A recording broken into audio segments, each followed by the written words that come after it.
Assalamualaikum warahmatullahi wabarakatuh. Perkenalkan, nama saya Vijay Wijaksono, NPM 24733033. Baik, sebelumnya yang terhormat kepada Bapak Gifari Pramavisi Soherman ST MTP, saya di sini akan menjelaskan tentang pengertian yang saya dapat setelah menonton video dari Bapak Gifari. Saya mengambil tema antioksidan ekstrak daun karet kebo Ficus elastica dengan metode perendaman radikal bebas DPPH atau 1,1 diphenyli 2 piscrihydrazil. Baik, yang pertama, apa sih meserasi itu?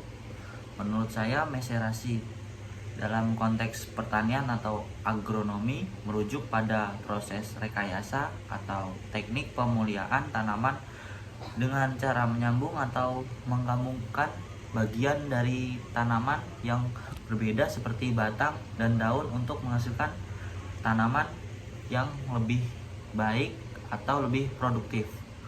Pada tanaman karet, meserasi dapat melibatkan teknik sambung pucuk atau grafting, di mana bagian dari tanaman yang memiliki sifat unggul disambungkan dengan tanaman yang lain untuk meningkatkan kualitas atau hasil tanaman karet tersebut. Proses meserasi ini bertujuan untuk menghasilkan tanaman dengan sifat-sifat yang diinginkan seperti ketahanan penyakit atau peningkatan produksi getah. Selanjutnya, bahan untuk ekstraksi daun karet kebo ini sendiri membutuhkan simplasi daun karet kebo, daun yang telah dikeringkan dan dihaluskan menjadi serbuk. Digunakan sebagai antioksidan daun karet kebo atau untuk manfaat lainnya. Dan untuk pelarutnya menggunakan metanol. Metanol ini sendiri digunakan untuk metode meserasi menghasilkan rendemen ekstrak sebesar 7,03%. Kemudian ada air. Air ini sendiri digunakan dalam metode infundasi atau perebusan menghasilkan rendemen ekstrak sebesar 2,82%. Kemudian untuk senyawa yang diinginkan antioksidan, itu senyawa antioksidan utama yang ditemukan dalam ekstrak daun karet kebo atau Ficus elastica adalah polifenol, termasuk flavonoid dan tanin. Dalam penelitian yang dilakukan menggunakan metode DPPH, ekstrak metanol menunjukkan aktivitas antioksidan sedang dengan nilai IC50 sebesar 78,3 Ug per mili. Sedangkan ekstrak air tergolong tidak aktif dengan IC50 sebesar 319,11 Ug per mili. Flavonoid dan tanin dalam ekstrak metanol berperan penting untuk donor elektron untuk menetralkan radikal bebas, menjadikannya senyawa yang diinginkan sebagai antioksidan. Sebagai pembanding, quercetin yang merupakan flavonoid murni memiliki aktivitas antioksidan sangat kuat dengan IC50 7,2 Ug per mili.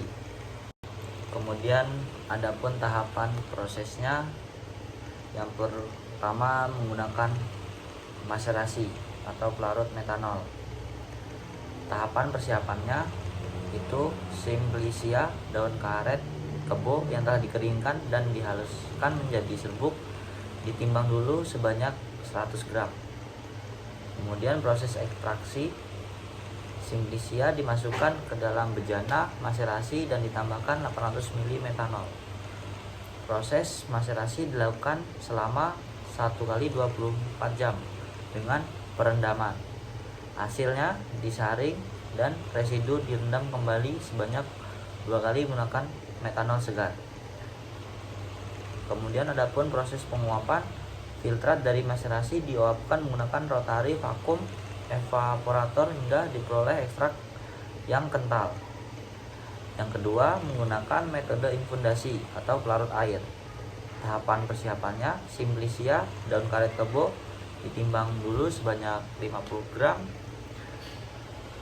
Kemudian proses ekstraksinya, Simplicia direbus dalam 500 ml air pada suhu 90 derajat selama 15 menit menggunakan penangas air.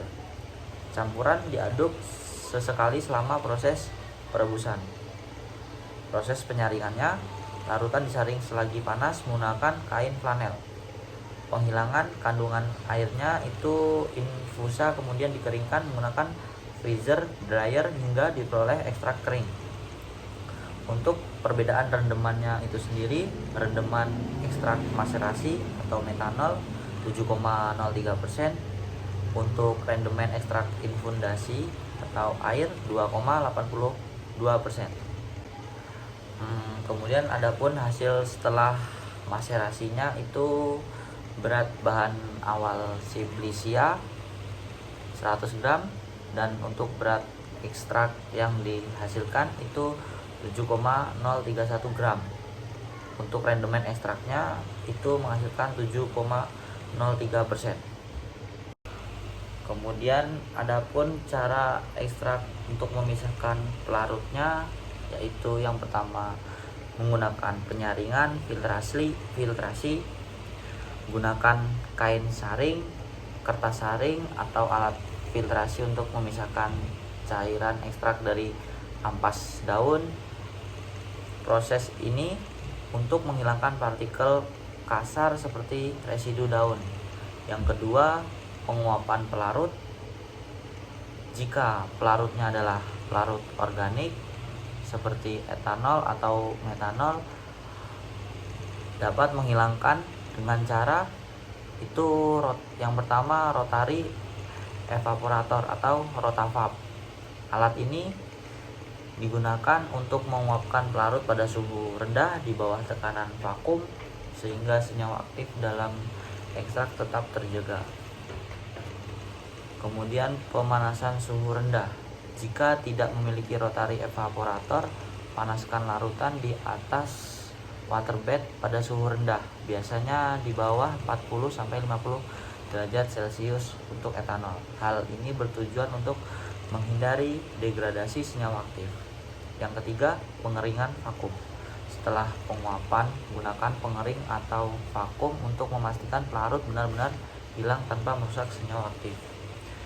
Yang keempat, liofilisasi atau freeze drying untuk pelarut berbasis air, misalnya maserasi dengan air. Bisa membekukan ekstrak terlebih dahulu, lalu menggunakan alat freezer dryer untuk menghilangkan air melalui sublimasi. Yang kelima, yang terakhir, pengendapan.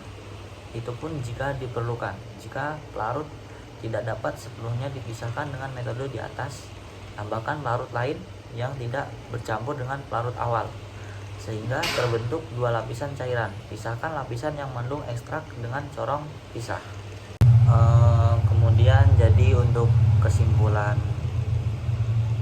penjelasan yang saya dapatkan itu berdasarkan hasil penelitian yang dilakukan dapat disimpulkan bahwa ekstrak daun karet kebo atau Ficus elastica berpotensi sebagai antioksidan, di mana ekstrak metanol daun karet kebo Ficus elastica tergolong antioksidan sedang dengan nilai IC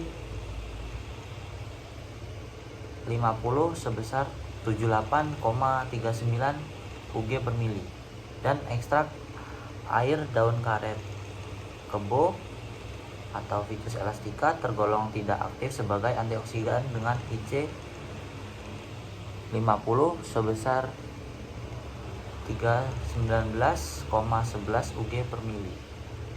Sedangkan pembanding quercetin merupakan antioksidan sangat kuat dengan nilai IC 57,62 Ug per mili. Baik, itulah materi yang dapat saya sampaikan atau jelaskan. Jika ada kata yang berkenan salah, saya mohon maaf. Kepada Bapak Gifari, saya ucapkan terima kasih telah memberi materi yang sangat begitu penting untuk kita pelajari